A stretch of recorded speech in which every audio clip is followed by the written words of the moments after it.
సినీ పరిశ్రమలో ఒక heroine star అవ్వాలంటే ఖచ్చితంగా బ్యాక్ టు బ్యాక్ హిట్లు ఉండాలనే ఫార్ములా నడుస్తుంది.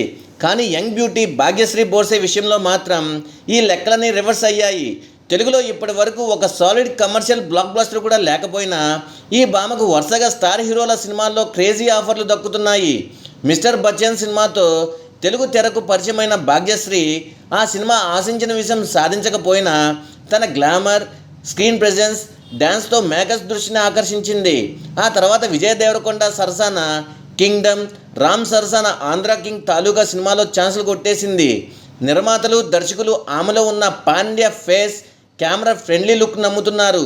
తాజాగా ఈ బ్యూటీ తెలుగు బోర్డర్ల దాటేసి కాలీవుడ్, మాలీవుడ్లోనూ జెండా పాటిస్తుంది.